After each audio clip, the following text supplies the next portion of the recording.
পার্বত্য চট্টগ্রামের বাইরে এই 61টি জেলাতে যে এইরকম বিভিন্ন অবাঙালি জনগোষ্ঠী রয়েছেন, এটা আমার জানা থাকলেও এরকম সমাগমে আমি কখনো উপস্থিত হতে পারিনি।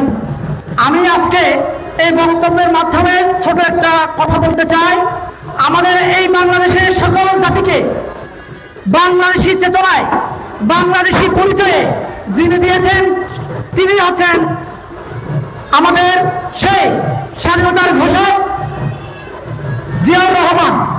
তার সুযোগ্য পুত্র এখন তারেক রহমান আমাদের বাংলাদেশের প্রধানমন্ত্রী হিসেবে দায়িত্ব পালন করছেন। আমি ওনার কাছে একটা অনুরোধ করতে চাই।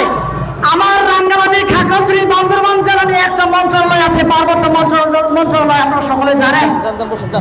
আমি চাই এই পার্বত্য মন্ত্রণালয়ের নাম পরিবর্তন করে সকলে সারা বাংলাদেশের সকল জনগোষ্ঠীকে যাতে করে একত্রিত করা যায়, এই জন্য এই পার্বত্য মন্ত্রণালয়ের নাম পরিবর্তন করে অবাঙালি জাতিসত্তা মন্ত্রণালয় করা হোক।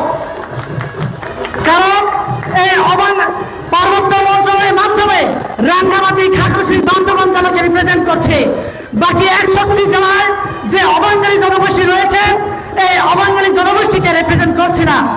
আমি আরেকটু স্মরণ করে দিতে চাই, সম্প্রতি হয়তো আপনারা সকলে জানেন আমাদের পার্শ্ববর্তী রাষ্ট্র ভারত, পশ্চিমবঙ্গে নতুন সরকার গঠন হয়েছে।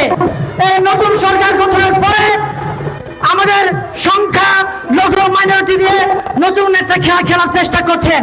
এইদিকে আমাদেরকে খেয়াল রাখতে হবে।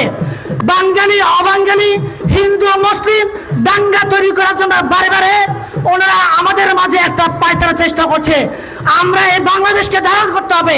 আমরা এখানে হিন্দু, বৌদ্ধ, খ্রিস্টান, সাঁওতাল, ওরাও, গারো, চাকমা, ম্রো, চাক যত জাতি রয়েছি, আমরা প্রত্যেকে বাংলাদেশি। এই চেতনায় উজ্জীবিত হয়ে সেই জিয়াউর রহমানের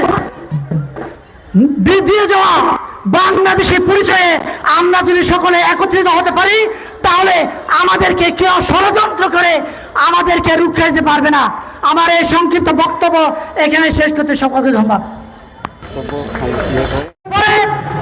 আমাদের সংখ্যা লঘু মাইনরিটি নিয়ে নতুন একটা খেলা খেলার চেষ্টা করছেন। এইদিকে আমাদেরকে খেয়াল রাখতে হবে। বাঙালি, অবাঙালি, হিন্দু, মুসলিম দাঙ্গা তৈরি করার জন্য বারে বারে ওনারা আমাদের মাঝে একটা পায়তারা চেষ্টা করছে। আমরা এই বাংলাদেশকে ধারণ করতে হবে। আমরা এখানে হিন্দু, বৌদ্ধ, খ্রিস্টান, সাঁওতাল, ওরাও, গারো, চাকমা, ম্রো, চাক যত জাতি রয়েছি, আমরা প্রত্যেকে বাংলাদেশি। এই চেতনায় উজ্জীবিত হয়ে সেই জিয়াউর রহমানের দিয়ে যাওয়া বাংলাদেশি পরিচয়ে আমরা যদি সকলে একত্রিত হতে পারি, তাহলে আমাদেরকে কেউ ষড়যন্ত্র করে আমাদেরকে রুখে দিতে পারবে না। আমার এই সংক্ষিপ্ত বক্তব্য এখানে শেষ করতে সকলকে ধন্যবাদ।